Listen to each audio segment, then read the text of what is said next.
موجودہ حالات پہ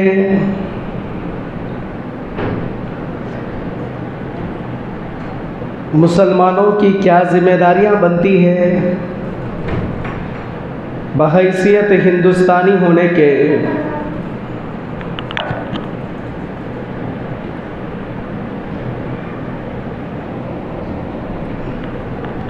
انتخابات کا وقت قریب آ رہا ہے، تو مسلمانوں کو کرنا کیا چاہیے، کیا نہیں کرنا چاہیے؟ اندر کی طرف 5 چیزوں کا نام ووٹ ہے۔ پہلا، اپنے حق کا نام ووٹ ہے۔ دوسرا، امانت کا نام ووٹ ہے۔ تیسرا، شہادت کا نام ووٹ ہے۔ چوتھا، وکالت کا نام ووٹ ہے۔ پانچواں، سفارش کا نام ووٹ ہے۔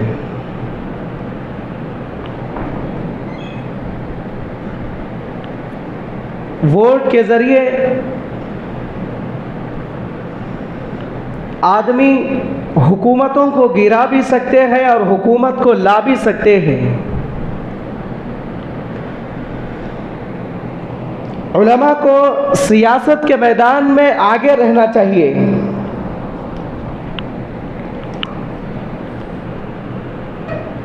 پھر دیکھیے ملک کی رونق کا کیا عالم ہوگا۔ حضرت مولانا خلیل الرحمن سجاد عماری دامت برکاتہم نے اپنے بے مثال خطاب میں فرمایا، اگر مسلمان ووٹ نہ ڈالیں گے،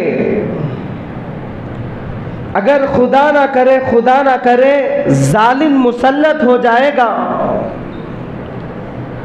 تو وہ جہاں جہاں پر ظلم کرے گا اس کے ظلم میں یہ ووٹ نہ ڈالنے والا بھی شمار ہوگا۔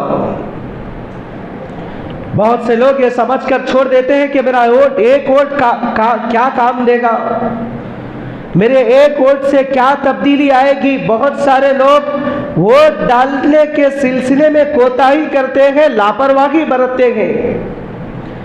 تو اگر کوئی یہ مرد عورت یہ سوچ کر ووٹ نہ ڈالے کہ میرا ایک ووٹ ملک کے لیے کیا فائدہ مند ہوگا، میرے ووٹ سے کیا ہوگا، یہ نہ سوچے، بلکہ ووٹ ڈالتے وقت یہ سوچے کہ میرا ایک ووٹ ملک کے لیے فائدہ مند ہوگا، ملک کے لیے، مستقبل کے لیے فائدہ مند ہوگا، یہ سوچ کر ووٹ ڈالنا چاہیے۔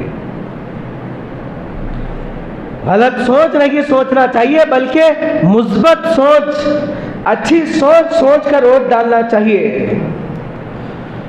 دشمنوں کو تخت نشین پر بٹھانے والے بھی اللہ تبارک و تعالیٰ ہیں، اور دشمنوں کو تخت نشین سے اتارنے والے بھی اللہ تبارک و تعالیٰ ہیں۔ فرعون کو اللہ تبارک و تعالیٰ نے اتنی بڑی بادشاہت دی تھی، اللہ تبارک و تعالیٰ سے بغاوت کی، دین سے بغاوت کی، سرکشی اختیار کیا، تو اللہ تبارک و تعالیٰ نے فرعون کو سمندر کے حوالے کر دیا۔ شداد کو اللہ تبارک و تعالیٰ نے طاقت و قوت عطا کی تھی، شداد نے اللہ سے بغاوت کی، دین سے بغاوت کی، سرکشی اختیار کی، تو اللہ تبارک و تعالیٰ نے اس کو نیست و نابود کر دیا، ہلاکت و برباد کر دیا۔ اسی طرح اللہ تبارک و تعالیٰ نے اور قوموں کو حکومتیں دی، طاقتیں دی، جب ان لوگوں نے اللہ سے بغاوت کی، سرکشی اختیار کی، تو اللہ تبارک و تعالیٰ نے ان لوگوں کی حکومتوں کو زیادہ دن نہیں رکھا، بلکہ سرکش جیسے ہی ان لوگوں نے سرکشی اختیار کی تو اللہ تبارک و تعالیٰ نے تخت پر سے اتار دیا۔ ووٹ ڈالنے کے کیا فائدے ہیں، ووٹ ڈالنے کے کیا نقصانات، کیا ہم لوگ ووٹ ڈالنے کے کیا فائدے ہیں، ووٹ نہ ڈالنے کے کیا نقصانات ہیں، ووٹ ڈالنا جائز ہے یا ناجائز ہے؟ از روئے شرع ہر ہندوستانی پر ووٹ ڈالنا ضروری ہے، لازمی ہے۔ ووٹ کے ذریعے حکومتیں گرتی ہیں، ووٹ کے ذریعے نئی حکومتیں وجود میں آتی ہیں۔ اور آج ہم لوگ ہندوستان کے اندر ایسے ماحول کے اندر ایسے ماحول میں زندگی گزار رہے ہیں، نوجوان نسل اپنی جان بچانے کے لیے، اپنے اہل خانہ کی، اپنے گھر والوں کی جان بچانے کے لیے، اپنی عزت و آبرو کی حفاظت کے لیے نوجوان لڑکے کینیڈا جا رہے ہیں، یو کے جا رہے ہیں، امریکہ کا رخ اختیار کر رہے ہیں اپنی جان بچانے کے لیے، کیونکہ ہمارے ملک کے حالات دن بدن خراب ہوتے جا رہے ہیں۔ ہمارے ملک کے حالات دن بدن بد سے بدتر ہوتے جا رہے ہیں، تو اپنے ووٹ کو خیرات کی طرح نہ بانٹے، اپنے ووٹ کو رشوت کی طرح رشوت میں نہ بیچے، اپنے ووٹ کو سود کے عوض نہ بیچے، پیسے کھا کر نہ بیچے، بلکہ ووٹ ڈالنا واجب ہے۔ آج ووٹر آئی ڈی کارڈ بنانے کے لیے جگہ بجگہ مساجد میں انتظام کیا جا رہا ہے۔ بعض مساجد کی کمیٹیاں ووٹ ڈالنے کے لیے، ووٹر آئی ڈی کارڈ بنوانے کے لیے مساجد کے کونے کے حصے کے اندر ووٹر آئی ڈی کا کیمپس لگ رہے ہیں، کالجز میں، اسکولز میں، دیگر اور جگہ کیمپس لگ رہے ہیں ووٹر آئی ڈی کارڈ بنانے کے لیے۔ اگر ہم اس کے باوجود بھی ہم بیدار نہ ہو، اس کے باوجود بھی اگر ہم ووٹر آئی ڈی کارڈ نہ بنائیں تو کس کا کیا نقصان ہے؟ ہمارا یہ نقصان ہے۔ علماء کرام فکریں کر رہے ہیں، علماء کرام یہ چاہ رہے ہیں ہر مسلمان کا ووٹر آئی ڈی کارڈ ہو۔ جس طرح بچہ بالغ ہونے کے بعد اس پر نماز فرض ہو جاتی ہے، اسی طرح 18 سال کا جب لڑکا یا لڑکی ہو جائے تو اس کے اوپر ووٹ ڈالنا علماء کرام نے لکھا ہے کہ واجب ہے، کیونکہ دین کو، شریعت کی حفاظت کرنا واجب ہے۔ حکومت کی 3 قسمیں ہیں، حکومت کرنے کی 3 قسمیں ہیں۔ ایک ہوتا ہے مونارک سسٹم، دوسرا ہے ڈکٹیٹرشپ، تیسرا ہے جمہوریت۔ مونارک سسٹم اس کو کہتے ہیں جو باپ کے مرنے کے بعد بیٹا بادشاہ بنتا ہے، پھر اس کا بیٹا مرنے کے بعد اس کا بیٹا بادشاہ بنتا ہے، اس کو مونارک سسٹم کہتے ہیں۔ وہ یہاں پر نہیں ہے بلکہ سعودیہ میں ہے۔ دوسرا ہے ڈکٹیٹرشپ، وہ یہاں پر نہیں ہے بلکہ چائنا میں ہے۔ تیسرا ہے جمہوریت، جو ہمارے ملک کے اندر پائی جاتی ہے جمہوریت۔ ووٹ کے ذریعے سے طاقتیں وجود میں آتی ہے، حکومتیں وجود میں آتی ہے ووٹر آئی ڈی کارڈ کے ذریعے سے۔ آج ملک میں ظلم ہو رہا ہے، ہمارے ملک میں ظلم ہو رہا ہے، قرآن کی بے عزتی کی جا رہی ہے، قرآن کی شان میں بے ادبی کی جا رہی ہے، قرآن کے نسخوں کو جلایا جا رہا ہے، نبی اکرم صلی اللہ علیہ وسلم کی شان اقدس میں گستاخی کی جا رہی ہے، مساجدوں پر حملے ہو رہے ہیں اور مکاتب پر حملے ہو رہے ہیں، مدارس پر حملے ہو رہے ہیں، مساجد پر اذانوں کی پابندی پر بات چل رہی ہے، نمازوں پر پابندی کی بات چل رہی ہے، مدرسوں پر بلڈوزر چل رہے ہیں، مدارس پر بلڈوزر چل رہے ہیں، مسلمانوں کے اوپر ظلم ہو رہا ہے، مسلمانوں کے ساتھ ناانصافیاں ہو رہی ہے۔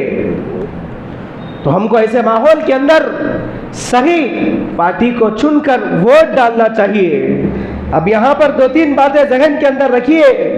بعض مساجد کے ذمہ دار وہ ہوتے ہیں جو مساجد کے خطبہ سے، مساجد کے علماء سے جو صاف صاف کہتے ہیں، بعض مساجد کے ذمہ دار وہ ہوتے ہیں جو مسجد کے خطیب سے صاف صاف کہتے ہیں ہماری مسجد میں الیکشن کے متعلق، حکومت کے متعلق کوئی بات نہ ہو۔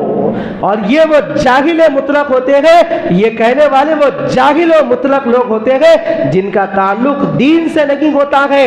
وہ لوگ مساجد میں آ کر مساجد کے جاہل کمیٹی کے ذمہ دار کہتے ہیں مساجد کے اندر ووٹ کے اوپر کوئی بات نہ ہو، سیاست کے اوپر کوئی بات نہ ہو۔ ان مساجد کے صدروں کو، سیکریٹریوں کو کان پکڑ کر مسجد سے باہر نکالنا چاہیے۔ ایسے مساجد کے سیکریٹریوں کو، ذمہ داروں کو کان پکڑ کر مسجد سے باہر نکال کر استعفیٰ لینے کی ضرورت ہے۔ اگر آج امت میں اعمال لانا چاہتے ہیں، اگر آج امت میں سدھار لانا چاہتے ہیں، اگر امت میں ایک جہتی لانا چاہتے ہیں، اگر امت کو جگانا چاہتے ہیں، تو یہی جمعے کا موقع ہوتا ہے۔ یہی جمعے کے موقع پر عوام کو سمجھایا جاتا ہے، بازاروں میں نہیں سمجھایا جاتا۔ مدرسے طلبہ کے پڑھنے کی جگہ ہے اور خانقاہ مریدین کی اصلاح کی جگہ ہے، اور مساجد وہ ہے جو جمعے کے موقع اللہ تبارک و تعالیٰ نے جمعے کا موقع عطا کیا ہے۔ ہر مسلمان مسجد کے اندر آتا ہے تو مسلمانوں کو جمعے کے موقع پر جگایا جاتا ہے۔ تو مساجد کے ذمہ دار آج کمیٹی کے ذمہ دار علماء کی تقاریر پر اعتراض کرتے ہیں۔ آج کمیٹی کے ذمہ دار اتنے خبیث ذہن کے بن چکے ہیں، اور ساتھ ساتھ کئی مصلی تقریباً خبیث ذہن کے بن چکے ہیں، علماء کو حق بات کہنے نہیں دیتے۔ حیدرآباد کا واقعہ ہے، ایک پاگل اٹھ کر بھری مسجد میں ایک مولانا تقریر کر رہے تھے، ووٹ کے متعلق، ووٹ کے فائدے کیا ہے، ووٹ نہ ڈالنے کے نقصانات کیا ہے، اس پر بات کر رہے تھے۔ مولانا کی تقریر شروع ہو کر 10 منٹ نہیں ہو رہا تھا، ایک پاگل جاہل مطلق اٹھ کر مولانا کو کہہ رہا ہے کہ مساجد کے اندر سیاست کی بات نہ کرے، مساجد کے اندر حکومت کی بات نہ کرے۔ جن پاگلوں سے کہنا چاہتا ہوں، جب ماؤں بہنوں کی عزتوں پر حملے ہوں گے، گھروں پر حملے ہوں گے، گھروں پر بلڈوزر چلنے لگیں گے، ماؤں بہنوں کی عزت و آبرو لوٹی جائے گی، اور مساجد پر پابندی کی بات کہی جائے گی، جب جا کر کہو کہ حکومت کی بات مساجد کے اندر نہ کریں۔ بہت سارے لوگ یہ سمجھتے ہیں حکومت اور سیاست اسلام کا حصہ نہیں ہے۔ آگے چلیے میں سمجھانا چاہتا ہوں، اللہ کے نبی صلی اللہ علیہ وسلم نے سیاست کی ہے، حضرات صحابہ کرام نے سیاست کی ہے۔ اگر سیاست حکومت شریعت کا حصہ نہ ہوتا تو اللہ کے نبی صلی اللہ علیہ وسلم کیوں کرتے؟ اللہ کے نبی صلی اللہ علیہ وسلم نے حکومت کی ہے، حضرات صحابہ کرام نے، خلفائے راشدین نے حکومت و سیاست کی ہے مدینہ منورہ کے اندر۔ اگر حکومت و سیاست اسلام کا حصہ نہ ہوتا تو اللہ تبارک و تعالی بنی اسرائیل کو سیاست کیوں عطا کرتے؟ بنو اسرائیل سیاست کیا کرتے تھے، حکومت کیا کرتے تھے۔ حضرت داؤد علیہ السلام اگر سیاست اسلام کا حصہ نہ ہوتا، اگر حکومت اسلام کا حصہ نہ ہوتا تو حضرت داؤد علیہ السلام کیوں سیاست کرتے؟ اگر حکومت اسلام کا حصہ نہ ہوتا تو حضرت سلیمان علیہ السلام کیوں کرتے؟ حضرت سلیمان علیہ السلام تو پوری دنیا کے بادشاہ وقت تھے۔ اگر سیاست، اگر حکومت اسلام کا حصہ نہ ہوتا تو حضرت ابوبکر صدیق رضی اللہ عنہ سیاست کیوں کرتے؟ مسجد نبوی میں بیٹھ کر امت کے مسائل کو حل کیوں کرتے؟ اگر سیاست اسلام کا حصہ نہ ہوتا تو حضرت عمر رضی اللہ عنہ، حضرت عثمان غنی رضی اللہ عنہ، حضرت علی رضی اللہ عنہ، حضرت امیر معاویہ رضی اللہ عنہ مدینہ منورہ کے اندر، مدینہ منورہ کے آس پاس حکومت کیوں کرتے؟ سیاست کو اسلام سے الگ نہ کرو۔ سیاست اسلام کا ایک حصہ ہے۔ مدارس عربیہ کے اندر ایک باب ہم لوگوں کو باضابطہ پڑھایا جاتا ہے، سیاست اسلام کا حصہ ہے، تو بہت سارے مسلمان، بہت سارے مساجد کے ذمہ دار، کمیٹیوں کے ذمہ دار، جاہل ذمہ دار علماء کی تقاریر کے اوپر اعتراض کرتے ہیں۔ ووٹ نہ ڈالنے کے کیا کیا نقصانات ہوئے، 2024 کے الیکشن میں مسلمانوں سے کیا کیا بڑی غلطیاں ہوئی، مسلمانوں کے 2024 کے الیکشن میں اس سے پہلے کا جو الیکشن تھا 2019 کا جو الیکشن تھا، اس میں مسلمانوں کی کیا کیا غلطیاں ہوئی۔ 50% مسلمان ووٹ نہیں ڈالے، پھر ان میں سے 50% جو مسلمان ووٹ ڈالے، اس میں سے 25% مسلمان صحیح ووٹ ڈالے، باقی کے 25% ووٹ کو بانٹ دیے خیرات کی طرح۔ ہاں یہ اور بات ہے کہ مساجد کے اندر کسی پارٹی کی تائید نہیں ہو رہی ہے، علماء کرام یہ نہیں کہہ رہے ہیں کہ فلاں پارٹی کو ووٹ دو، فلاں پارٹی کو ووٹ دو۔ اگر آپ یہ کہہ رہے ہیں تو بالکل برابر اس خطیب سے بات کر سکتے ہیں۔ علماء کرام امت کو جگا رہے ہیں، ووٹر آئی ڈی کارڈ بنائے، ڈال کر ضرور ووٹ ڈالے۔ 50% مسلمان ووٹ ڈالے گئے، پھر اس میں سے 25% مسلمان ووٹ کو صحیح نہیں ڈالے گئے، تو یہ غلطیاں ہوتی ہیں۔ تو ہم لوگوں کو چاہیے کہ الیکشن آنے سے پہلے ووٹر آئی ڈی کارڈ بنا کر ہم تیار رہیں گے۔ ملک کے اندر کیسے کیسے حالات ہو رہے ہیں، ملک کے اندر کیسے کیسے دن بدن فتنے آ رہے ہیں، مسلمانوں کے اوپر کیسا دن بدن ظلم ہو رہا ہے، اسلام پر حملے ہو رہے ہیں، شریعت پر حملے ہو رہے ہیں، شریعت کے اندر مداخلت ہو رہی ہے، تین طلاق پر کبھی تین طلاق پر بحث و مباحثہ چل رہا ہے۔ ایک بیوقوف حال ہی کے اندر اٹھ کر کہہ رہا ہے کہ چاند کو ہندو راشٹر بناؤں گا۔ تو کیا پوری دنیا کا ایک چاند ہے یا الگ الگ مخصوص خطے کا الگ الگ چاند ہے؟ کس کے باپ کا چاند ہے؟ ساری دنیا کا ایک چاند ہے، ساری دنیا کا ایک سورج ہے۔ تو ایسی باتیں ہمارے ملک کے اندر ہو رہی ہے، تو ہم لوگوں کو چاہیے ایسے حالات کے اندر الیکشن آنے سے پہلے تیار رہنا چاہیے، ووٹر آئی ڈی کارڈ بنانا چاہیے، نمازیں پڑھنا چاہیے، گناہوں کو چھوڑ دینا چاہیے، گناہ صغیرہ کو چھوڑ دے، گناہ کبیرہ کو چھوڑ دے، نمازوں کا اہتمام کرے، دعاؤں میں لگے رہے، حرام کاری سے بچتے رہے، حرام کھانے سے بچے، حرام کمانے سے بچے، غیبتوں سے بچے، چغل خوریوں سے بچے، تمام گناہوں سے بچ کر ہم لوگ زندگی گزارے، سود سے دور رہے، رشوت سے دور رہے۔ دوسری بات یہ ہے، سرزمین شام جو فلسطین، کئی حضرات انبیاء علی نبینا علیہ السلام کی بعثت کی جگہ ہے۔ سرزمین شام پر کئی حضرات انبیاء علی نبینا علیہ السلام پیدا ہوئے ہیں، اور کئی حضرات انبیاء علی نبینا علیہ السلام کی مزاریں بھی اسی روئے زمین پر ہیں۔ حضرت داؤد علیہ السلام، حضرت سلیمان علیہ السلام، اور کئی حضرات انبیاء علی نبینا علیہ السلام کی مزاریں اسی روئے زمین پر ہیں۔ ہم یہاں بیٹھ کر ہم تمام مسلمان نوجوان مرد عورت سارے بچے مل کر کچھ نہیں کر سکتے، بس ہمارے پاس ایک ہتھیار ہے، دعا کر سکتے ہیں۔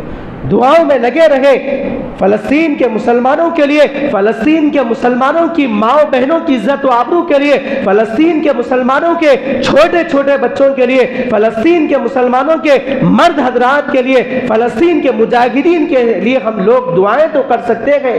دعاؤں میں لگے رہے، وہ کیسے حالات کے اندر گزر رہے ہیں ساری دنیا دیکھ رہی ہے، ساری دنیا کی حکومتیں دیکھ رہی ہے، کوئی زبان کھولنے کے لیے تیار نہیں ہے، کوئی مدد کرنے کے لیے تیار نہیں ہے۔ ہم لوگوں کو چاہیے، اور یہاں بیٹھ کر ہم دعا تو کر سکتے ہیں، صدقہ نکال کر صدقہ و خیرات کر فلسطین کے مسلمانوں کے لیے دعائیں کریں، تہجد میں اٹھ کر دعائیں کریں، صلاۃ الحاجات پڑھ کر فلسطین کے مسلمانوں کے لیے دعا کریں، صلاۃ الحاجات، صلاۃ التوبہ، نماز اشراق، نماز چاند اور اوابین کی نمازیں پڑھ کر فلسطین کے مسلمانوں کے لیے دعائیں کریں، روزہ رکھ کر دعائیں کریں، اور نفلی اعتکاف مرد حضرات مسجد کے اندر بیٹھے اور خواتین حضرات گھر کے اندر نفل اعتکاف بیٹھ کر فلسطین کے مسلمانوں کے لیے، فلسطین کے مظلوم مسلمانوں کے لیے دعا کریں۔ کم سے کم ہماری طاقت یہ ہے، یہ تو کر سکتے ہیں، بہترین ہتھیار ہے، انفرادی دعاؤں میں لگے رہے، اجتماعی دعاؤں کے اندر لگے رہے۔ اللہ کے نبی علیہ السلام نے فرمایا کہ تمام مسلمان ایک جسم کے مانند ہے، تمام مسلمان ایک جسم کے مانند ہے۔ جس طرح ایک انسان کو چوٹ لگنے پر آنکھ پر درد ہوتا ہے، آنکھ پر چوٹ لگنے پر، کان پر زخم لگنے پر، یا کہیں بھی زخم لگنے پر جس طرح مسلمان کے سارے جسم میں تکلیف ہوتی ہے، اللہ کے نبی نے فرمایا سارے مسلمان ایک جسم کی طرح ہے۔ اگر کوئی ایک مسلمان کو تکلیف پہنچے تو دوسرا مسلمان متفکر ہو جائے، ایک مسلمان بھائی کو تکلیف پہنچ رہی ہے یا دوسرا بھائی مدد کے لیے اتر جائے، اس کی مدد کرے، اس کی نصرت کرے، آدمی کی جتنی طاقت ہوتی ہے اس طاقت کے موافق اپنے بھائی کی مدد کرے۔ فلسطین کے علاقے میں گھر گھر سے جنازے نکل رہے ہیں، چھوٹے بچوں کو بے رحمانہ طریقے سے شہید کر دیا جا رہا ہے۔ حضرات انبیاء کرام کی سرزمین خون سے لالازار ہے، حضرات انبیاء کرام کی سرزمین ہے، ساری دنیا یہ دیکھ رہی ہے، انبیاء کرام کی سرزمین ہے۔ مسلمانوں کا سب سے پہلا قبلہ ہے، مسلمانوں کا سب سے پہلا قبلہ فلسطین تھا۔ اللہ کے نبی علیہ السلام نے 16 یا 17 مہینے تک فلسطین کی مسجد اقصی کی طرف رک کر کے نماز پڑھی ہے، پھر اللہ کے نبی صلی اللہ علیہ وسلم نے دعا مانگی ہے۔